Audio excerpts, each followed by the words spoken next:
ಸಂಜೀವಿನಿ, ಇದು ಜನ್ಮ ಜನ್ಮಾಂತರ. ನಮಸ್ಕಾರ. ಆತ್ಮ ಸಂಜೀವಿನಿ, ಇದು ಜನ್ಮ ಜನ್ಮಾಂತರ ಕಾರ್ಯಕ್ರಮಕ್ಕೆ ತಮ್ಮೆಲ್ಲರಿಗೂ ಪ್ರೀತಿಯ ಸ್ವಾಗತ. ಮರುಜನ್ಮ ಪಡ್ಕೊಳ್ತಾ ಇರುವಂಥ ಆತ್ಮಗಳು ನಮ್ಮ ಸುತ್ತಮುತ್ತ ಇದ್ದೇ ಇರುತ್ತೆ. ಅವುಗಳಲ್ಲಿ ಕೆಲವು ಆತ್ಮಗಳು ಆಸೆ ಅಥವಾ ಸೇಡನ್ನು ತೀರಿಸ್ಕೊಳ್ಳೋದಕ್ಕೋಸ್ಕರ ಇನ್ನೊಂದು ದೇಹವನ್ನು ಸೇರಿಕೊಳ್ಳುತ್ತೆ. ಇವುಗಳಿಂದಾಗಿ ಜೀವನದಲ್ಲಿ ಏರುಪೇರಾಗಿ ಬದುಕೋದೇ ಕಷ್ಟ ಆಗ್ಬಿಡುತ್ತೆ. ಆದರೆ ಇಂಥ ಸಮಸ್ಯೆಗಳಿಗೂ ಪರಿಹಾರ ಸಿಗುವಂತಹ ವೇದಿಕೆಯೇ ನಮ್ಮ ಆತ್ಮ ಸಂಜೀವಿನಿ. ಆತ್ಮ ಸಂಜೀವಿನಿ, ಇದು ಜನ್ಮ ಜನ್ಮಾಂತರ. ಎಲ್ಲರೂ ಬದುಕಿನ ಬಗ್ಗೆ ತುಂಬ ಆಸೆಗಳನ್ನ ಇಟ್ಕೊಂಡಿರ್ತಾರೆ, ನೂರಾರು ಕನಸುಗಳನ್ನ ಕಟ್ಕೊಂಡಿರ್ತಾರೆ. ಆದರೆ ದಿಢೀರಂತ ಯಾವುದೋ ಒಂದು ಸಮಸ್ಯೆ ಬಂದು ಎಲ್ಲವನ್ನ ಹಾಳು ಮಾಡಿಬಿಡುತ್ತೆ. ಆ ಸಮಸ್ಯೆಗೆ ಎಲ್ಲೂ ಪರಿಹಾರ ಸಿಗೋದಿಲ್ಲ. ಸಾಕಷ್ಟು ನೊಂದಿರ್ತಾರೆ, ಬೆಂದಿರ್ತಾರೆ. ಆದರೆ ಇಂಥವ್ರಿಗೂ ಕೂಡ ಸಮಸ್ಯೆಗೆ ಪರಿಹಾರವನ್ನು ಕೊಡ್ತಾರೆ ನಮ್ಮ ಡಾಕ್ಟರ್ ಮಂಜುನಾಥ್ ಶಾಸ್ತ್ರಿ ಅವರು. ಈಗ ಕಾರ್ಯಕ್ರಮಕ್ಕೆ ಡಾಕ್ಟರ್ ಮಂಜುನಾಥ್ ಶಾಸ್ತ್ರಿ ಅವ್ರನ್ನ ವೆಲ್ಕಮ್ ಮಾಡೋಣ. ಸರ್ ನಮಸ್ತೆ. ನಮಸ್ತೆ. ಕಾರ್ಯಕ್ರಮಕ್ಕೆ ಸ್ವಾಗತ. ಡಾಕ್ಟರ್, ಸಾಕಷ್ಟು ಆತ್ಮಗಳು ದೇಹ ಸೇರ್ಕೊಂಡಿದೆ ಅನ್ನೋದಕ್ಕೆ ಸಮಸ್ಯೆಗಳಿಂದನೇ ಗೊತ್ತಾಗ್ತಾ ಇದೆ ಅಲ್ವಾ? ಹಾಗಾದ್ರೆ ಈ ಆತ್ಮ ಎಂಥವರ ದೇಹ ಸೇರ್ಕೊಳ್ಳುತ್ತೆ ಅನ್ನೋದು ನನ್ನ ಒಂದು ಪ್ರಶ್ನೆ. ಇನ್ನೊಂದು ಪ್ರಶ್ನೆ, ಈ ಆತ್ಮ ಬೇರೆ ದೇಹ ಸೇರ್ಕೊಳ್ದೇ ಇರೋ ಹಾಗೆ ಏನಾದರೂ ಪ್ರಿಕಾಷನ್ ಇದೆಯಾ? ಏನು ಮಾಡ್ಬೋದು ನಾವು? ಖಂಡಿತ. ಈಗ ನನ್ನ ಅನುಭವದಲ್ಲಿ ನಾನು ಇಷ್ಟು ವರ್ಷದಿಂದ ಲಕ್ಷಾಂತರ ಜನ ನೋಡಿರೋದ್ರಲ್ಲಿ ನನಗೆ ಅರ್ಥ ಆಗಿರೋದೊಂದು ಏನು ಅಂದರೆ 80% ಜನಗಳಲ್ಲಿ ಅಡಿಷನಲ್ ಆತ್ಮಗಳು ಇದ್ದೇ ಇರುತ್ತೆ. 80%. ಇಲ್ಲಿ ಬಾಡಿ ವೀಕ್ ಇರಬೇಕು ಅಂತ ಏನಲ್ಲ, ಅಥವಾ ಅವ್ರು ಮಾನಸಿಕವಾಗಿ ದೌರ್ಬಲ್ಯವಾಗಿದ್ರೆ ಮಾತ್ರ ಸೇರಬೇಕು ಅಂತ ಏನಲ್ಲ. ನಾರ್ಮಲಿ ಏನಾಗುತ್ತೆ, 80% ಆಫ್ ದ ಪಾಪ್ಯುಲೇಷನಲ್ಲಿ ಅವ್ರ ಆರಾ 1 ಆರ್ ಅದರ್ ವೇ ವೀಕ್ ಇದ್ದೇ ಇರುತ್ತೆ. ಯಾಕೆಂದರೆ ಎಲ್ಲರೂ ಏನು ಧ್ಯಾನ ಮಾಡಲ್ಲ, ಎಲ್ಲರೂ ಅದ್ರ ಪ್ರೊಟೆಕ್ಷನ್ ಬಗ್ಗೆ ಯಾರೂ ಅದ್ರ ಬಗ್ಗೆ ಹೆಚ್ಚು ಗಮನ ಕೊಡಲ್ಲ. ಹೀಗಾಗಿ ಈ ಆತ್ಮಗಳಲ್ಲೂ ಕೂಡ, ಆತ್ಮ ಅಂದರೆ ಯಾರು? ನಾವು ನೀವೇ. ಬದುಕಿದಾಗ ನಾವು ಮನುಷ್ಯರು, ಸತ್ತ ಮೇಲೆ ಅದು ಪ್ರೇತವಾಗಿದ್ದಾಗ ಆತ್ಮಗಳ ರೂಪದಲ್ಲಿ ಇರ್ತೀವಿ ಅಷ್ಟೇ. ಬದುಕಿದಾಗ ನಮ್ಮಲ್ಲಿದ್ದ ಒಳ್ಳೆ ಗುಣ ಕೆಟ್ಟ ಗುಣ, ಸತ್ತ ಮೇಲೂ ಅದೇ ರೀತಿ ಒಳ್ಳೆ ಗುಣ ಕೆಟ್ಟ ಗುಣ ಅನ್ನೋದು ಕ್ಯಾರಿ ಫಾರ್ವರ್ಡ್ ಆಗಿರುತ್ತೆ, ಸೇಮ್ ಇರುತ್ತೆ. ನಾವು ಬದುಕಿದಾಗ ಹೇಗೆ ಯಾವ ರೀತಿ ಯೋಚನೆ ಮಾಡ್ತೀವಿ, ಯಾವ ರೀತಿ ಒಳ್ಳೆತನದಲ್ಲಿ ಇರ್ತೀವಿ, ಯಾವ ಕೆಟ್ಟತನದಲ್ಲಿ ಇರ್ತೀವಿ, ಸೇಮ್ ಕ್ಯಾರಿ ಫಾರ್ವರ್ಡ್ ಆಗಿರುತ್ತೆ ಅಷ್ಟೇ. ಇಲ್ಲಿ ದೇಹ ಇದೆ, ಅಲ್ಲಿ ದೇಹ ಇಲ್ಲ. ಅಂದರೆ ನಾವು ಬದುಕಿದಾಗ ಒಳ್ಳೆ ಕೆಲಸ ಮಾಡಬೇಕು ಅನ್ನೋದಕ್ಕೆ ಇದೊಂದು ಉದಾಹರಣೆ. ಹಾಂ. ಸೊ ಅದು ಸೇಮ್ ಈ ಕೆಟ್ಟ ಆತ್ಮಗಳು ಅಥವಾ ಕೆಟ್ಟ ಮನಸ್ಥಿತಿ ಇರ್ತಕ್ಕಂಥ ಆತ್ಮಗಳು ದೇಹವನ್ನು ಸೇರಿದಾಗ ಅವು ಸುಮ್ಮನೆ ಕೂರೋದಿಲ್ಲ. ಅವಕ್ಕೇನಾದ್ರು ಒಂದು ತರಲೆ ಮಾಡಲೇಬೇಕು. ಮಾಡಿ ಈ ರೀತಿ ಸಮಸ್ಯೆಗಳನ್ನು ತಂದೊಡ್ಡಿ ಈ ರೀತಿಯಾಗಿ ಅದಕ್ಕೆ ಪರಿಹಾರನ ಹುಡುಕೋ ಪರಿಸ್ಥಿತಿ ತರುತ್ತೆ. ಒಳ್ಳೆಯ ಮನಸ್ಥಿತಿಯದ್ದ ಆತ್ಮಗಳು ಏನು ಮಾಡ್ತವೆ ಅಂದರೆ, ತಮಗೆ ಇರ್ಲಿಕ್ಕೆ ಒಂದು ಮನೆ ಬೇಕು, ಅಂದರೆ ದೇಹ ಬೇಕು. ನಮ್ಗೆ ಇರ್ಲಿಕ್ಕೆ ಹೇಗೆ ಮನೆ ಬೇಕು ಹಾಗೆ ಅವಕ್ಕೆ ಇರ್ಲಿಕ್ಕೆ ಒಂದು ದೇಹ ಬೇಕು. ಹೋಗಿ ಸೇರ್ಕೊಳ್ತವೆ. ಸಾಕಪ್ಪ, ನನಗೆ ಇರೋದು ಸಾಕು, ದೇವ್ರು ಕೊಟ್ಟ ಹಾಗೆ ಇದರಲ್ಲಿ ನಾನು ಆಸೆ ತೀರೋವರೆಗೂ ಇಲ್ಲಿ ಇರೋಣ ಅಂತ ಸುಮ್ಮನೆ ಇದ್ಬಿಡ್ತವೆ, ಸಮಸ್ಯೆ ಮಾಡೋದಿಲ್ಲ. ಅಂಥ ಆತ್ಮಗಳಿಂದ ನಮ್ಗೆ ಯಾವುದೇ ರೀತಿಯಾದ ಸಮಸ್ಯೆಗಳಾಗಲ್ಲ. ಕೆಟ್ಟ ಸ್ವಭಾವದ ಆತ್ಮಗಳ ದೇಹವನ್ನು ಸೇರಿ ಹಲವಾರು ಸಮಸ್ಯೆಗಳನ್ನು ನೀಡೋದ್ರಿಂದ ನಮ್ಗೆ ಅದನ್ನು ಹೊರಗಿಡುವುದಕ್ಕೆ ಅದಕ್ಕೆ ಏನೋ ಒಂದು ಪರಿಹಾರ ಅಂತ ನಾವು ಮಾಡಿಕೊಳ್ಳೇಬೇಕಾಗತ್ತೆ. ಸೊ ಇದು ಆತ್ಮಗಳ ದೇಹದಿಂದ ಬರಲೇಬಾರ್ದು, ದೇಹಕ್ಕೆ ಸೇರಲೇಬಾರ್ದು ಅನ್ನೋದಕ್ಕೆ ಪರಿಹಾರ ಏನು ಮಾಡ್ಕೋಬೇಕು ಅಂದರೆ, ಮುಖ್ಯವಾಗಿ ಧ್ಯಾನ ಮಾಡಬೇಕು. ಬಿಗಿನಿಂಗಿಂದ ನಾವು ಚೆನ್ನಾಗಿ ಧ್ಯಾನ ಮಾಡ್ಕೊಂಡು ಬಂದು ತಮ್ಮ ಆರಾನ ಟೈಟ್ ಮಾಡಿಕೊಂಡ್ರೆ, ಸೂಕ್ಷ್ಮ ಸಪ್ತ ಶರೀರಗಳು ಏನಿದೆ ಅನ್ನೋ ಸೂಕ್ಷ್ಮ ಶರೀರಗಳು, ಅವುಗಳನ್ನು ಈ ಆರಾ ಥ್ರೂ ಟೈಟ್ ಮಾಡಿಕೊಂಡಾಗ ಯಾವುದೇ ಆತ್ಮಗಳು ಒಳಗಡೆಗೆ ಎಂಟ್ರಿ ಆಗೋದಿಲ್ಲ. ಧ್ಯಾನ ಅಂದರೆ ಎಷ್ಟೊತ್ತು ಮಾಡಬೇಕಾಗುತ್ತೆ? ಮಿನಿಮಮ್ ಒಂದು half an hour, 30 minutes. So ಅವರು ಧ್ಯಾನ ಮಾಡ್ತಾ ಮಾರ್ನಿಂಗ್ ಆ್ಯಂಡ್ ಈವ್ನಿಂಗ್ 2 ಟೈಮು ಮಾಡಬೇಕು. ಮಾಡಿದ್ರೆ ಒಳ್ಳೆಯದು. ಆಗ ಒಂದು ಪ್ರೊಟೆಕ್ಷನ್ ಸಿಗುತ್ತೆ, ಪ್ರಿಕಾಷನ್ ಸಿಗುತ್ತೆ ಅಲ್ವಾ? ಈಗ ಆತ್ಮ ಸೇರ್ಕೊಂಡು ಅಂದರೆ 6-7 ವರ್ಷ ಆದಮೇಲೆ ಸಮಸ್ಯೆಗಳು ಜಾಸ್ತಿ ಆಗೋದನ್ನ ನಾವು ಈಗಾಗಲೇ ನೋಡಿದ್ದೀವಿ. ಈಗ ಆತ್ಮ ಸೇರ್ಕೊಂಡು ಅಂದರೆ ಆರಂಭದಲ್ಲೇ ಹೇಗೆ ಗೊತ್ತಾಗುತ್ತೆ ಆತ್ಮ ಸೇರ್ಕೊಂಡಿದೆ ಅಂತ? ಹಾಗೆ ಸೇರ್ಕೊಂಡು ಆದಮೇಲೆ ಮನುಷ್ಯನಲ್ಲಿ ಆಗುವಂಥ ಬದಲಾವಣೆಗಳು ಏನೇನು? ಈಗ ಆತ್ಮಗಳು ದೇಹ ಸೇರಿ 7-8 ವರ್ಷದ ನಂತರನೇ ಸಮಸ್ಯೆಗಳು ಶುರು ಆಗಬೇಕು ಅಂತ ಏನಿಲ್ಲ. ಅಂದರೆ ಇಂಥ ಪೀರಿಯಡ್ ಫಿಕ್ಸು ಅಂತ ಏನಿಲ್ಲ ಏನಿಲ್ಲ. ಈಗ ಆತ್ಮಗಳು ದೇಹ ಸೇರ್ಕೊಂಡಿರ್ತಕ್ಕಂಥ ವ್ಯಕ್ತಿಯ ದೇಹದ ಸೆಲ್ಫ್ ಕಂಟ್ರೋಲ್ ಅಂತ ನಾವೇನು ಕರಿತೀವಿ, ತನ್ನ ಸೆಲ್ಫ್ ಕಂಟ್ರೋಲ್, ಅವನ ವೈಯಕ್ತಿಕ ಸೆಲ್ಫ್ ಕಂಟ್ರೋಲ್ ಅವನ ಕೈಯಲ್ಲೇ ಇದ್ದು, ಅಂದರೆ ಆತ ಬಯಸಿದ್ದನ್ನು ತಾನು ಯೋಚನೆ ಮಾಡೋದನ್ನು ತಾನೇ ಮಾಡೋ ಶಕ್ತಿ ಇದ್ದರೆ, ತನ್ನ ಮನಸ್ಸು ತನ್ನ ಮಾತನ್ನು ಕೇಳೋ ಹತೋಟಿ ಅವನಿಗಿದ್ದರೆ, ಆವಾಗ ಆತ ಸೆಲ್ಫ್ ಕಂಟ್ರೋಲಲ್ಲಿ ಇದ್ದಾನೆ ಅಂತ ನಾವು ಹೇಳ್ತೀವಿ. ಎಷ್ಟೋ ಸರಿ ನೀವು ನೋಡಿರ್ಬೋದು, ನಮ್ಮ ಮನಸ್ಸು ಹೇಳ್ತಿರುತ್ತೆ ಇದು ತಪ್ಪು, ಇದನ್ನು ಮಾಡಬಾರ್ದು ಅಂತ. ಆದರೆ ನಮ್ಮ ಮನಸ್ಸು ಅದನ್ನು ಹತೋಟಿಗೆ ತಗೊಳ್ತಾನೆ ಇರಲ್ಲ, ಬರೀ ಅದಕ್ಕೆ ವಿರುದ್ಧವಾಗಿ ನಾವು ಮಾಡ್ತಿರ್ತೀವಿ. ಸೊ ಅಂದರೆ ನಮ್ಮ ಮನಸ್ಸು ನಮ್ಮ ಹತೋಟಿಲಿ ಇಲ್ಲ ಅಂತ. ಇಂಥ ರೀತಿಯಾಗಿ ನಮ್ಮಲ್ಲೇ ಈ ನ್ಯೂನತೆ ಇದ್ದ ಸಮಯದಲ್ಲಿ ಆತ್ಮಗಳು ಸೇರಿಕೊಂಡ್ರೆ ತಕ್ಷಣವೇ ಕೆಲಸ ಮಾಡ್ತವೆ. ಆ ವ್ಯಕ್ತಿಯ ಸೆಲ್ಫ್ ಕಂಟ್ರೋಲ್ ಆಲ್ರೆಡಿ ಡೌನ್ ಆಗಿರುತ್ತೆ, ಇನ್ನೂ ಅವನನ್ನು ಹದಗೆಡಿಸ್ತಾ ಹೋಗಿ ತನ್ನ ಹತೋಟಿಗೆ ಬೇಗ ತಗೊಂಡು ಅವನನ್ನು ಇನ್ನೂ ಹೆಚ್ಚು ಸಮಸ್ಯೆಗೆ ನುಗ್ತಾ ಹೋಗುತ್ತೆ. ಅದೇ ಒಬ್ಬ ಸದೃಢವಾದ ಈ ಮನಸ್ಥಿತಿಯನ್ನು ಕಂಟ್ರೋಲಲ್ಲಿ ಇರ್ತಕ್ಕಂಥವ್ನು, ತನ್ನ ಸೆಲ್ಫ್ ಕಂಟ್ರೋಲ್ ತನ್ನ ಕೈಯಲ್ಲಿ ಇರ್ತಕ್ಕಂಥ ವ್ಯಕ್ತಿಯ ದೇಹಕ್ಕೆ ಆತ್ಮಗಳು ಸೇರಿಕೊಂಡಾಗ ಆ ವ್ಯಕ್ತಿಯ ಸೆಲ್ಫ್ ಕಂಟ್ರೋಲನ್ನು ವೈಯಕ್ತಿಕವಾಗಿ ಅವನ ಏನು ಅವನ ಇಚ್ಛೆಯ ಮೂಲಕ ಎಲ್ಲವನ್ನು ನಡೆಸ್ಕೊಂಡು ಹೋಗ್ತಿರ್ತಾನೆ, ಅದನ್ನು ಅದು ಇಂಚಿಂಚಾಗಿ ಕಡಿಮೆ ಮಾಡ್ತಾ ಬರುತ್ತೆ. ಅಂದರೆ ಆ ದೇಹವನ್ನು ಅದು ಆವರಿಸ್ಕೊಳ್ತಾ ಬರುತ್ತೆ. ಆವಾಗ ಒಬ್ಬ ವ್ಯಕ್ತಿಯನ್ನು ವಿಲ್ ಪವರ್ ಜಾಸ್ತಿ ಇರೋ ವ್ಯಕ್ತಿಯನ್ನು ಈ ರೀತಿ ಕೆಳಗಡೆ ತಂದು ಆ ಮನಸ್ಸನ್ನು ದುರ್ಬಲ ಮಾಡಿ ಆ ಆತ್ಮ ತನ್ನ ಸ್ವಇಚ್ಛೆ ಪ್ರಕಾರ ಆತನನ್ನು ನಡೆಸಬೇಕು ಅಂದರೆ ಆ ವ್ಯಕ್ತಿಯ ಸೆಲ್ಫ್ ಕಂಟ್ರೋಲ್ ಕಂಪ್ಲೀಟ್ ಡೌನ್ ಆಗಬೇಕು, ವಿಲ್ ಪವರ್ ಡೌನ್ ಮಾಡಬೇಕು, ಭಯ ಹುಟ್ಟಿಸ್ಬೇಕು, ನೆಗೆಟಿವ್ ಥಾಟ್ಸ್ ತರಬೇಕು ಅಲ್ವಾ. ಎಲ್ಲದಕ್ಕೂ ಒಂಥರ ಡ್ಯುಯಲ್ ಮೈಂಡ್ ಬರುತ್ತೆ. ಈ ರೀತಿಯಾಗಿ ಆತನನ್ನು ದುರ್ಬಲಗೊಳಿಸಿದಾಗ ಮಾತ್ರ ಅದಕ್ಕೆ 6 ರಿಂದ 8 ವರ್ಷ, 5 ವರ್ಷ, 6 ವರ್ಷ, 3 ವರ್ಷ ಈ ರೀತಿ ಸಮಯ ಬೇಕಾಗುತ್ತೆ. ಅಂದ್ರೆ ಇಷ್ಟು ಸಮಯದಲ್ಲಿ ತನ್ನ ಕಂಟ್ರೋಲ್ಗೆ ತಂದ್ಕೊಂಡ್ಬಿಟ್ಟಿರುತ್ತೆ. ಹಾಗೆ ಆ ವ್ಯಕ್ತಿಯ ವಿಲ್ ಪವರ್ ಮೇಲೆ ಹೋಗುತ್ತೆ ಇದು. ಸೆಲ್ಫ್ ಕಂಟ್ರೋಲ್ ಇದ್ದ ವ್ಯಕ್ತಿಗೆ ಲೇಟ್ ಆಗುತ್ತೆ, ಆಲ್ರೆಡಿ ವ್ಯಕ್ತಿ ವೀಕ್ ಇದ್ದರೆ ಬೇಗ ಟೇಕ್ ಓವರ್ ಆಗಿಬಿಡುತ್ತೆ. ಸೊ ಈಗ ಈ ರೀತಿಯಾಗಿ ಆ ವ್ಯಕ್ತಿಯನ್ನು ಹತೋಟಿಗೆ ತಗೊಳುತ್ತದೆ. ಒಂದ್ಸರಿ ಆ ಆತ್ಮಕ್ಕೆ ಪವರ್ ಕಂಪ್ಲೀಟ್ ಆ ವ್ಯಕ್ತಿಯ ಮೇಲೆ ಹಿಡಿತ ಸಾಧಿಸ್ತು ಅಂದರೆ ಈ ವ್ಯಕ್ತಿಯಲ್ಲಿ ವ್ಯತ್ಯಾಸಗಳು ಕಾಣುತ್ತೆ. ಹೆಣ್ಣಿರಲಿ ಗಂಡಿರಲಿ, ಸಮಾಧಾನವಾಗಿದ್ದ ವ್ಯಕ್ತಿ ಪೇಷನ್ಸನ್ನು ಕಳ್ಕೊಳ್ತಾನೆ, ಸಿಡುಕು ಶುರು ಮಾಡ್ತಾನೆ, ತಾನು ಮಾಡೋ ಕೆಲಸಗಳೆಲ್ಲ ಡ್ಯುಯಾಲಿಟಿ ಶುರು ಆಗುತ್ತೆ. ಮನೆಯಿಂದ ಹೆಜ್ಜೆ ಇಡ್ತಿದ್ದಂಗೆ ನಾಯೋ ಇವತ್ತಿಗೆ ಕೆಲಸ ಆಗಲ್ಲ ಬಿಡು, ನೆಗೆಟಿವ್ ಥಿಂಕಿಂಗ್ ಮಾಡ್ಕೊಂಡೇ ಹೊರಗಡೆ ಕಾಲಿಡ್ತಾನೆ. ಅಲ್ಲಿ ಕೊನೆಗೆ ಅದು ಯದ್ಭಾವಂ ತದ್ಭವತಿ ಅಂದಂಗೆ ಅದು ಆಗೋ ಕೆಲಸನೂ ಆಗಲ್ಲ, ಅದು ಹಾಳಾಗೋಗುತ್ತೆ. ಆಮೇಲೆ ಫಸ್ಟ್ ಆಫ್ ಆಲ್ ಇನ್ನು ಹೊರಗೆ ಹೋಗೋದು ಸೆಕೆಂಡ್ರಿ, ಮನೆಯಿಂದ ಹೋಗೋದಕ್ಕೆ ಎಷ್ಟೋ ಜನಕ್ಕೆ ಆಸಕ್ತಿ ಬರಲ್ಲ. ಒಂಥರ ಸೋಮಾರಿತನ ಮೈಗೂಡ್ಬಿಡುತ್ತೆ, ಮೈ ಭಾರ ಆಗ್ಲಿಕ್ಕೆ ಶುರು ಆಗುತ್ತೆ, ಮೈ ಮುಖದಲ್ಲಿ ಆ ತೇಜಸ್ ಹೊರಟು ಹೋಗುತ್ತೆ, ಮುಖದಲ್ಲಿ ಕಪ್ಪು ಕವಿಲಿಕ್ಕೆ ಶುರು ಆಗುತ್ತೆ. ಬಹಳಷ್ಟು ವ್ಯತ್ಯಾಸಗಳು, ಸಿಡುಕು ಹೆಚ್ಚಾಗುತ್ತೆ, ಮಾತಿಗೂ ಕೋಪ ಮಾಡ್ಕೋತಿರ್ತಾರೆ. ಈ ರೀತಿಯಾದ ಸ್ವಭಾವಗಳು ಬದಲಾವಣೆ ಬರುತ್ತೆ. ಮೊದಲು ಭಾಳ ಕೂಲಾಗಿ ಕಾಮಾಗಿ ಒಳ್ಳೆ ಪಾಸಿಟಿವ್ ಆ್ಯಟಿಟ್ಯೂಡ್ ಇಟ್ಕೊಂಡು ಒಂದು ಕೆಲಸ ಹಿಂಗೆ ಮಾಡಬೇಕು ಅಂದರೆ ಅದನ್ನು ಫಿಕ್ಸ್ ಮಾಡಿಕೊಂಡು ಹೋಗಿ ಮಾಡುವಂಥ ವೈಖರಿ ಅವ್ರದ್ದು ಆಗಿರುತ್ತೆ. ಆತ್ಮಗಳು ಸೇರಿ ಕಂಟ್ರೋಲ್ ತಪ್ಪಿದಾಗ ಈ ರೀತಿಯಾದ ಬದಲಾವಣೆಗಳು ಅವರಲ್ಲಿ ಕಂಡು ಬರ್ತಾ ಬರುತ್ತೆ. ಆವಾಗಲೇ ನಾವು ಅರ್ಥ ಮಾಡ್ಕೋಬಹುದು, ಮೊದಲೆಲ್ಲ ಆರಾಮಾಗಿದ್ದ ವ್ಯಕ್ತಿಯಿಂದ ಬದಲಾವಣೆ ಬಂದಿದೆ ಅಂದರೆ ಏನೋ ವ್ಯತ್ಯಾಸ ಇದೆ ಇವರಲ್ಲಿ, ಖಂಡಿತ ಈ ರೂಪದಲ್ಲಿ ಅವರನ್ನು ಐಡೆಂಟಿಫೈ ಮಾಡ್ಕೋಬಹುದು. ಸರಿ ಡಾಕ್ಟರ್. ವೀಕ್ಷಕರೇ ಕೇಳಿದ್ರಲ್ಲ, ಆತ್ಮ ದೇಹವನ್ನು ಸೇರಿಕೊಂಡಾಗ ಮನುಷ್ಯನಲ್ಲಿ ಆಗುವಂತಹ ಬದಲಾವಣೆಗಳು ಏನೇನು ಅಂತ. ಇಂಥ ಬದಲಾವಣೆಗಳು ನಿಮ್ಮಲ್ಲೂ ಆಗ್ತಾ ಇದ್ರೆ ತಕ್ಷಣ ಅದಕ್ಕೆ ಪರಿಹಾರವನ್ನು ಕಂಡುಕೊಳ್ಳಿ ಅಂತ ಹೇಳ್ತಾ ಈಗ ಕಾರ್ಯಕ್ರಮದಲ್ಲಿ ಒಂದು ಪುಟ್ಟ ವಿರಾಮ ತಗೊಳ್ಳೋಣ. ವಿರಾಮದ ನಂತರ ಆತ್ಮಗಳ ಬಗ್ಗೆ ಇನ್ನಷ್ಟು ರೋಚಕವಾದಂತಹ ಘಟನೆಗಳನ್ನ ಹೇಳ್ತಾರೆ ನಮ್ಮ ಡಾಕ್ಟರ್ ಮಂಜುನಾಥ್ ಶಾಸ್ತ್ರಿ ಅವರು. ಆತ್ಮ ಸಂಜೀವಿನಿ, ಇದು ಜನ್ಮ ಜನ್ಮಾಂತರ. ಆತ್ಮ ಸಂಜೀವಿನಿ, ಇದು ಜನ್ಮ ಜನ್ಮಾಂತರ. ವಿರಾಮದ ನಂತರ ಮತ್ತೊಮ್ಮೆ ತಮ್ಮೆಲ್ಲರಿಗೂ ಆತ್ಮ ಸಂಜೀವಿನಿ ಕಾರ್ಯಕ್ರಮಕ್ಕೆ ಆತ್ಮೀಯವಾದ ಸ್ವಾಗತ. ವೀಕ್ಷಕರೇ, ಆತ್ಮಗಳು ಎಲ್ಲ ಕಡೆ ಇದೆ ಅನ್ನೋದು ಸತ್ಯ.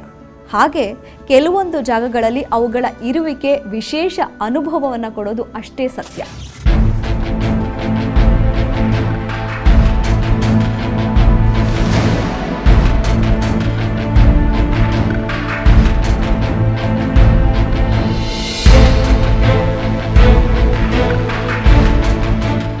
ಸಾಮಾನ್ಯವಾಗಿ ಆತ್ಮಗಳು ಮರುಜನ್ಮ ಪಡ್ಕೊಳ್ಳುತ್ತೆ, ಆದರೆ ಕೆಲವು ಆತ್ಮಗಳು ಮರುಜನ್ಮ ಪಡ್ಕೊಳ್ಳದೆ ಆತ್ಮಗಳ ರೂಪದಲ್ಲೇ ಅಲಿತಾ ಇರುತ್ತೆ. ಇದ್ರ ಬಗ್ಗೆ ಸಾಕಷ್ಟು ಪ್ರಯೋಗಗಳು ಕೂಡ ನಡೀತಾನೆ ಇದೆ. ಡಾಕ್ಟರ್, ಈ ಪ್ರಯೋಗದ ಬಗ್ಗೆ ಇನ್ನೂ ಹೆಚ್ಚಿನ ಮಾಹಿತಿಯನ್ನು ನೀಡ್ತೀರಾ ಹಾಗಾದರೆ? ಈ ಆತ್ಮಗಳು ಬರೀ ಆ ದೇಹಕ್ಕೆ ಮಾತ್ರ ಸೇರಿ ಸಮಸ್ಯೆ ಕೊಡೋದೊಂದೇ ಅಲ್ಲ, ಮನೆಗಳಲ್ಲೂ ಕೂಡ ಬಹಳಷ್ಟು ಸಮಸ್ಯೆಗಳನ್ನು ಕೊಡ್ತವೆ. ನೀವು ಕೇಳಿರ್ಬೋದು, ಕೆಲವೊಂದು ಮನೆಗಳಲ್ಲಿ ಮೇಲ್ಗಡೆ ರೂಫಲ್ಲಿ ಯಾರೋ ತಿರುಗಾಡ್ದಂಗೆ ಆಗತ್ತೆ, ಕಿಟಕಿಗಳು ಬಡ್ದಂಗೆ ಆಗತ್ತೆ, ಬಾಗಿಲು ಯಾರೋ ನಾಕ್ ಮಾಡಿ ಕೊಟ್ಟಿ ಎಬ್ಬಿಸ್ದಂಗೆ ಆಗತ್ತೆ, ಆಮೇಲೆ ಮನೆ ಕಿಟಕಿ ಹತ್ರ ಬಂದು ಕರೆದಂಗೆ ಆಗತ್ತೆ, ಹೆಸರಿಡ್ದು ಕರೆದಂಗೆ ಆಗತ್ತೆ ಅಲ್ವಾ. ಆಮೇಲೆ ದೂರದಿಂದ ಮನೆ ಮೇಲೆ ಕಲ್ಲು ಬೀಳತ್ತೆ. ಅಂದ್ರೆ ಇದು ಸಿಟಿಗಿಂತ ಹಳ್ಳಿ ಜಾಸ್ತಿ ನಡೆಯುತ್ತೆ ಅಂತ ಕೇಳಿದ್ದೀನಿ ನಾನು. ಹಂಗೇನಿಲ್ಲ, ಅದಕ್ಕೆ ಜಾಗ ಹಳ್ಳಿ ಸಿಟಿ ಅಂತ ಏನಿಲ್ಲ, ಈಗ ಎಲ್ಲ ಕಡೆಗೂ ನಡೆಯುತ್ತೆ. ಅದನ್ನ ಆ ರೀತಿಯಾದ ಪ್ರಯೋಗಗಳು ನಡೆದಾಗ ಆ ರೀತಿಯಾಗಿ ನಡೆಯುತ್ತೆ. ಆತ್ಮಗಳ ಕೈಯಲ್ಲಿ ಕೆಲವೊಂದು ಕೆಲಸಗಳನ್ನ ಮಾಡಿಸ್ತಾರೆ, ಕೆಲವೊಂದು ಅವಾಗೇ ಮಾಡ್ತವೆ. ಸೊ ಹೀಗಾಗಿ ಕೆಲವೊಂದು ಮನೆಗಳ ಮೇಲೆ ಕಲ್ಲು ಬೀಳೋದು, ಮನೆಯಲ್ಲಿ ಬಟ್ಟೆಗೆ ಬೆಂಕಿ ಹತ್ಕೊಳ್ಳೋದು, ಮನೆಯಲ್ಲಿ ಬಟ್ಟೆಗಳು ಕಟ್ ಮಾಡೋದು, ಕತ್ರಿಯಲ್ಲಿ ಕಟ್ ಮಾಡ್ದಾಗಿರುತ್ತೆ, ಮನೆಯಲ್ಲಿ ಹೆಣ್ಮಕ್ಳುಗಳ ಕೂದಲು ಕಟ್ ಆಗುತ್ತೆ. ಸೊ ಈ ರೀತಿಯಾಗಿ ಬಹಳಷ್ಟು ಚೇಷ್ಟೆಗಳನ್ನು ನಾವು ನೋಡಬಹುದು. ಸೊ ಕೆಲವೊಂದು ಮನೆಗಳಂತೂ ಎಷ್ಟು ಭಯಾನಕವಾಗಿ ಶಬ್ದಗಳನ್ನು ಮಾಡ್ತವೆ, ಪಾತ್ರೆಗಳನ್ನು ಬೀಳಿಸ್ತವೆ, ಆಮೇಲೆ ಮಲಗಿದ್ರೆ ಬೆಡ್ಶೀಟನ್ನು ಎಳೀತವೆ, ಮೈ ಮೇಲೆ ಬಂದು ಕುತ್ಕೊಂಡು ಅದಮ್ತವೆ. ಎಷ್ಟೋ ಜನ ಹೇಳ್ತಾರೆ, ನನ್ನ ಪಕ್ಕದಲ್ಲಿ ಯಾರೋ ಕೂತಿದ್ದಾರೆ, ಯಾರೋ ನನಗೆ ಬಂದು ನಿದ್ದೆ ಮಾಡ್ಲಿಕ್ಕೆ ಬಿಡ್ತಾ ಇಲ್ಲ, ಕಣ್ಣು ಮುಚ್ಚಿದ್ರೆ ಸಾಕು ನಿದ್ದೆ ಬರ್ತಿದ್ದ ಹಾಗೇನೆ ಅದು ನನ್ನ ಕಣ್ಣು ಮುಂದೆ ಬಂದುಬಿಡುತ್ತೆ, ನನ್ನ ಮೈ ಮೇಲೆ ಬಂದು ಕೂತ್ಕೊಳ್ಳುತ್ತೆ. ಈ ರೀತಿಯಾಗಿ ಬಹಳಷ್ಟು ಭಯಾನಕವಾಗಿ ಒಂದು ಮನೆಯನ್ನೇ ಅಲ್ಲೋಲ ಕಲ್ಲೋಲ ಮಾಡುವಷ್ಟು ಈ ಆತ್ಮಗಳ ಚೇಷ್ಟೆಗಳು ನಡೀತವೆ. ಇದಕ್ಕೆ ಬಹಳಷ್ಟು ಪ್ರಯೋಗಗಳನ್ನು ಮಾಡಿ ಆ ಜಾಗದಲ್ಲಿ ಕ್ಯಾಮ್ರಾಗಳನ್ನೆಲ್ಲ ಇಟ್ಟು ಬಹಳಷ್ಟು ಪ್ರಯೋಗಗಳು ನಡೀತಾನೂ ಇದೆ, ಮೊದಲು ನಡೆದಿದೆ. ಅದಕ್ಕೆ ಕ್ಯಾಮ್ರಾದಲ್ಲೂ ಕೂಡ ಎಷ್ಟೋ ವಿಚಾರಗಳು ಕೂಡ ಕಂಡು ಬಂದಿದೆ, ಕ್ಯಾಪ್ಚರ್ ಆಗಿದೆ ಬಹಳಷ್ಟು ವಿಚಾರಗಳು ಇನ್ನೂ ನಡೀತಾನೂ ಇದೆ. ಪ್ಯಾರಾನಾರ್ಮಲ್ ಆಕ್ಟಿವಿಟೀಸ್ ಅಂತ ಕೆಲವೊಂದು ಸೊಸೈಟಿಗಳೇ ಮಾಡ್ಕೊಂಡು ಅದ್ರ ಬಗ್ಗೆ ಬಹಳಷ್ಟು ರಿಸರ್ಚನ್ನು ಕೂಡ ಮಾಡ್ತಾನೆ ಇದ್ದಾರೆ, ಇವತ್ತಿಗೂ ನಡೀತಾ ಇದೆ. ಸೊ ಹೀಗಾಗಿ ಬಹಳಷ್ಟು ಅನುಭವಕ್ಕೂ ಕೂಡ ಬಂದಿದೆ. ಎಷ್ಟೋ ಜನ ಅದನ್ನು ಕ್ಯಾಪ್ಚರ್ ಮಾಡಿದ್ದಾರೆ ಕ್ಯಾಮ್ರಾದಲ್ಲಿ ಅಂಥ ಚೇಷ್ಟೆಗಳನ್ನು. ನೀವೇನು ಗೊತ್ತಿರ್ಬೋದಲ್ಲ, ಕೆಲವೊಂದು ಜಾಗದಲ್ಲಿ ಆಕ್ಸಿಡೆಂಟ್ ಆಗಿದೆ, ಅಲ್ಲಿ ಹೋದರೆ ಸಾಕು ಚೆನ್ನಾಗಿರೋರು ಬೀಳ್ತಾರೆ. ಹೌದು, ಯಾಕಂದ್ರೆ ಅದೊಂದು ಆಕ್ಸಿಡೆಂಟ್ ಸ್ಪಾಟ್ ಅಂತಾನೆ ಹೆಸರಿಟ್ಬಿಟ್ಟಿರ್ತಾರೆ. ಅಲ್ಲಿ ನೋಡಿದ್ರೆ ಆಕ್ಚುಲಿ ಅಲ್ಲಿ ಏನೂ ಇರಲ್ಲ, ಬಟ್ ಆ ಜಾಗದಲ್ಲಿ ವಿಶೇಷವಾಗಿ ಹೆಚ್ಚು ಆಕ್ಸಿಡೆಂಟ್ಸ್ ಆಗ್ತಿರುತ್ತೆ. ಅಂದ್ರೆ ಏನು ಆ ಜಾಗದಲ್ಲಿ ಆತ್ಮಗಳಿರುತ್ತೆ. ಅಲ್ಲಿ ಮೊದಲು ಯಾರೋ ಆಕ್ಸಿಡೆಂಟ್ ಅಲ್ಲಿ ತೀರ್ಕೊಂಡಿರ್ತಕ್ಕಂಥ ವ್ಯಕ್ತಿ ಯಾರಾದರೂ ಆ ಜಾಗದಲ್ಲಿ ಪರ್ಮನೆಂಟ್ ಆಗಿರ್ತಾರೆ ಎಷ್ಟೋ ಸಮಯದಲ್ಲಿ. ಅಲ್ಲಿ ಬರ್ತಕ್ಕಂಥವ್ರನ್ನ ಆ ರೀತಿ ಚೇಷ್ಟೆ ಮಾಡಿ ಬೀಳ್ಸೋದು, ಎಳಿಯೋದು, ಇದ್ಕಿದ್ದಂಗೆ ಬೇರೆ ಬೇರೆ ರೂಪದಲ್ಲಿ, ಬೆಕ್ಕಿನ ರೂಪದಲ್ಲಿ, ನಾಯಿ ರೂಪದಲ್ಲಿ ಅಡ್ಡ ಬಂದ್ಬಿಡೋದು. ಇವ್ರು ತಕ್ಷಣ ಬ್ರೇಕ್ ಹಾಕ್ತಾರೆ, ಅಲ್ಲಿ ಬಿದ್ಕೋತಾರೆ. ಆ ರೀತಿಯಾಗಿ ಬಹಳಷ್ಟು ಅಗೋಚರವಾಗಿ ಗೋಚರ ಆಗೋ ರೀತಿಯಲ್ಲಿ, ಅಗೋಚರ ರೂಪದಲ್ಲಿ, ಎರಡು ರೀತಿಯಲ್ಲೂ ಕೂಡ ಈ ರೀತಿಯಾಗಿ ಆತ್ಮಗಳು ಬಹಳಷ್ಟು ಸಮಸ್ಯೆಗಳನ್ನು ಕೊಡ್ತವೆ. ಎಷ್ಟೋ ಜನಕ್ಕೆ ಇದ್ಕಿದ್ದಾಗ ಹಠಾತ್ತಾಗಿ ಮುಂದೆ ಬಂದು ನಿಂತು ನೋಡಿರ್ತಕ್ಕಂಥ ಎಷ್ಟೋ ಎಕ್ಸಾಂಪಲ್ಸ್ ನನಗಿವೆ. ನನ್ನ ಕ್ಲೈಂಟ್ಸ್ಗಳು ಬಂದು ನನಗೆ ಹೇಳೋ ಲೆಕ್ಕಾಚಾರದಲ್ಲಿ ನಾನು ನೋಡಿದ್ರೆ ಎಷ್ಟು ಅಗಾಧವಾದ ಗಾತ್ರದಲ್ಲಿ ಮುಂದೆ ಬಂದು ನಿಂತು ಬಿಟ್ಟಿರುತ್ತೆ.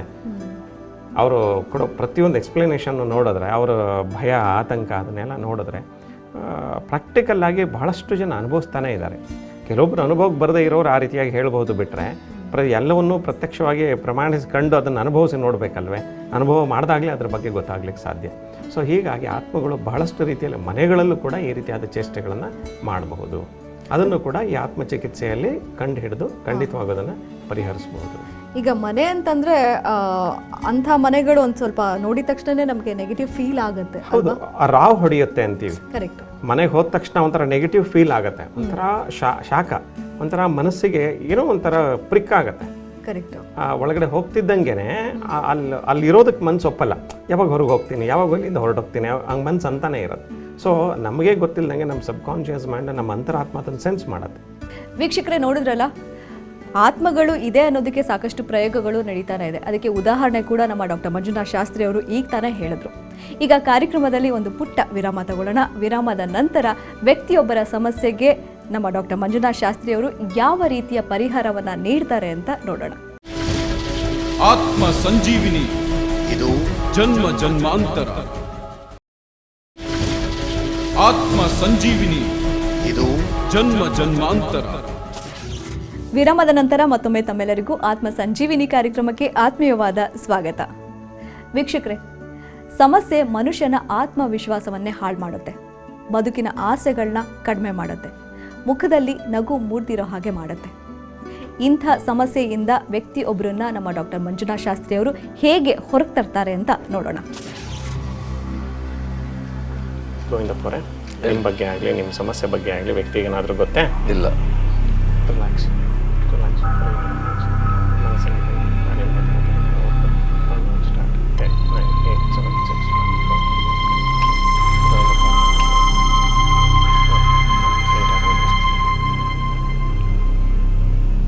ಮಾನಸಿಕವಾಗಿ ಸಾಕಷ್ಟು ಸಮಸ್ಯೆಗಳು ಈ ಜನ್ಮಕ್ಕೆ ಬಂದಿದೆ ಗುರುಗಳೇ ಅವ್ರಿಗೆ.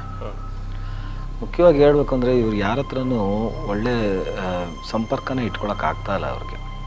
ಒಂದಲ್ಲ ಒಂದು ರೀತಿಯಾದಂಥ ಇವ್ರ ಮೇಲೆ ಆಪಾದನೆಗಳು ಬರ್ತಾನೆ ಇರುತ್ತೆ ಕಂಟಿನ್ಯೂಸ್ ಆಗಿ. ಈಗ ಕೆಲವು ವರ್ಷಗಳಿಂದಂತೂ ತುಂಬ ಜಾಸ್ತಿ ಆಗಿಬಿಟ್ಟಿದೆ ಇವಕ್ಕೆ. ಯಾಕಂದರೆ ಇವ್ರಿಗೆ ಇವ್ರ ಮನಸ್ಥಿತಿ ಹೆಂಗೆ ಅಂದರೆ ಯಾರಿಗೂ ಕೆಟ್ಟದ್ದು ಮಾಡಬಾರ್ದು ಅನ್ನೋ ಒಂದು ಮನಸ್ಥಿತಿ ತುಂಬ ಚೆನ್ನಾಗಿದೆ, ಮೊದಲಿಂದನೂ ಇದೆ.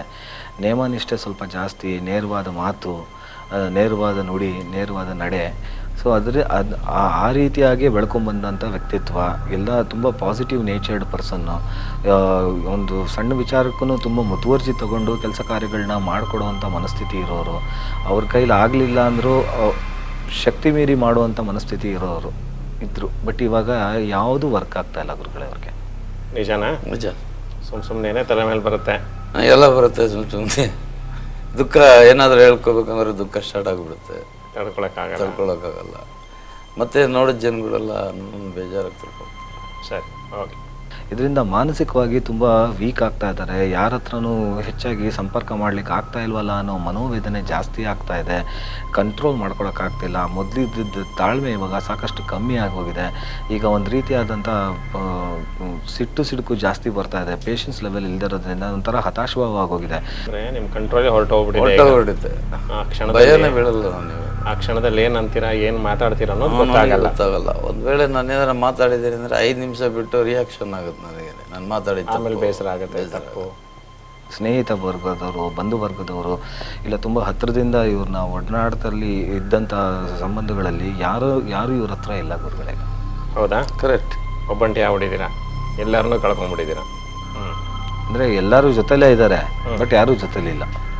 ಎಲ್ಲ ಇದೆ, ಏನೂ ಇಲ್ಲ. ಅದು ಅವ್ರು ಅನ್ಕೊಂಡಂಗೆ ಕೆಲಸ ಕಾರ್ಯಗಳು ಆಗೋದಿಲ್ಲ. ಹತಾಶ ಜೀವನ ಜಾಸ್ತಿ ಆಗ್ಬಿಟ್ಟಿದೆ ಗುರುಗಳೇ ಅವ್ರಿಗೆ. ನಿಜವೇ? ಕರೆಕ್ಟ್. ಏನು ಮಾಡ್ಲಿಕ್ಕೆ ಆಗ್ತಿಲ್ಲ. ಆ ಮನಸ್ಥಿತಿನೇ ಇಲ್ಲ. ಯಾವಾಗ ಚೇಂಜ್ ಆಗ್ಬಿಡುತ್ತೆ.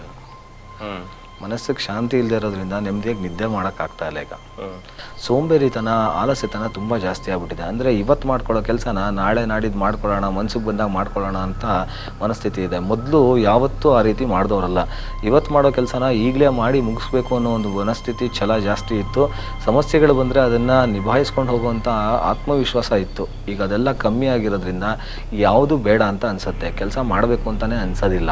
ಆದ್ದರಿಂದ ಏನಾಗ್ತಿದೆ ಇವಾಗ ಕೆಲಸದ ಮೇಲೆ ಆಸಕ್ತಿ ಹೋಗಿದೆ. ಊಟ ತಿಂಡಿ ಮೇಲೆ ಒಲವು ಹೊರಟೋಗಿದೆ.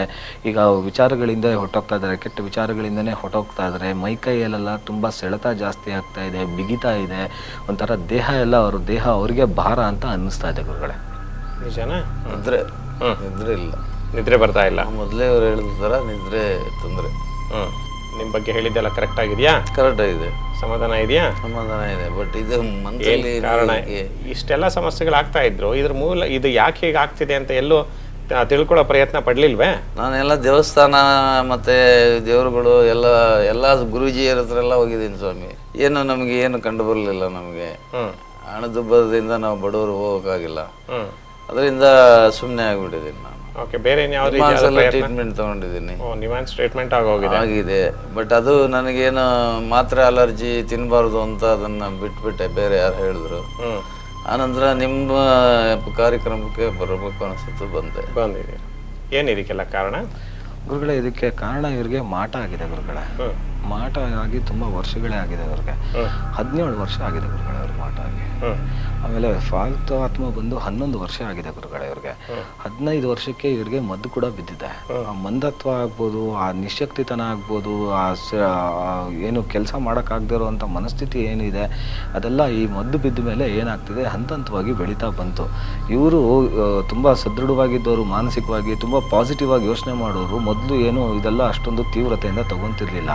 ಈ 10 ವರ್ಷದಿಂದ ಈಚೆಗೆ ಎಲ್ಲ ಏರುಪೇರು ಆಗೋಕ್ಕೆ ಸ್ಟಾರ್ಟ್ ಆಯಿತು. ತುಂಬ ಜಾಸ್ತಿಯಾಗಿ ಆಗ್ತಾಯಿತ್ತು. ಅದನ್ನು ಅವರು ಗೋಚರ ಮಾಡಲಿಕ್ಕೆ ಶುರು ಮಾಡಿದ್ರು. ಕಳೆದ ಒಂದು 5 ವರ್ಷದಿಂದ ಅದರ ತೀವ್ರತೆ ಜಾಸ್ತಿ ಆಗಿದೆ. ಈಗ 2 ವರ್ಷದಿಂದ ವಿಪರೀತವಾಗಿ ಹೋಗಿದೆ ಗುರುಗಳೇ. ಕರೆಕ್ಟ್. ನಿಜವೇ? ಕರೆಕ್ಟ್. ಸೊ ಈಗ ಇವ್ರು ಹೇಳಿದ್ದೆಲ್ಲ ಕರೆಕ್ಟ್ ಆಗಿದೆ, ಸಮಾಧಾನ ಇದೆ. ಸೊ ಇರೋದನ್ನ ಕ್ಲಿಯರ್ ಮಾಡ್ಲಾ? ಮಾಡಿ.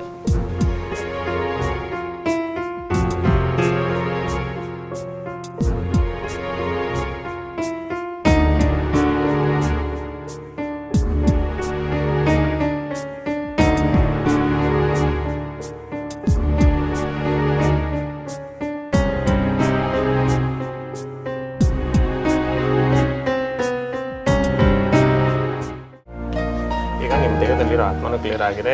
2 ಆತ್ಮ ಹೊಟ್ಟೆಗೆ ಹಾಕಿರೋ ಮದ್ದು ಒಂದು ಲೆವೆಲ್ಗಳಿದೆ, ದೇಹಕ್ಕೆ ಹಾಕಿರೋ ಕಟ್ಟು ಓಪನ್ ಆಗಿದೆ. 10-20% ರಿಸಲ್ಟ್ ಬರುತ್ತೆ. ಮಧ್ಯೆ ಒಂಚೂರು ಹೆಚ್ಚಾಗೋದು ಕಡಿಮೆ ಆಗೋದಾಗುತ್ತೆ. ಗಾಬರಿ ಬೀಳೋದು ಬೇಡ. ಈ ಮಾಟ ಮದ್ದು 1 ದಿವಸಕ್ಕೆ ಸರಿ ಹೋಗಲ್ಲ. 3 ತಿಂಗಳು ಪ್ರತಿ 15 ದಿವಸಕ್ಕೆ ಆಫೀಸಿಗೆ ಬಂದು ಈ ಟ್ರೀಟ್ಮೆಂಟನ್ನು ಕಂಟಿನ್ಯೂ ಮಾಡಬೇಕು. ಇದಾದಮೇಲೆ ಅವ್ರು ಹೇಳ್ಕೊಡೋ ಧ್ಯಾನನ ಬೆಳಗ್ಗೆ ಮತ್ತು ಸಂಜೆ ಅರ್ಧ ಗಂಟೆ ಚೆನ್ನಾಗಿ ಮಾಡಬೇಕು. ಆಯ್ತಾ? ಸೊ 3 ತಿಂಗಳು ಇದನ್ನು ಆಫೀಸಿಗೆ ಬಂದು ಕಂಟಿನ್ಯೂ ಮಾಡಿ.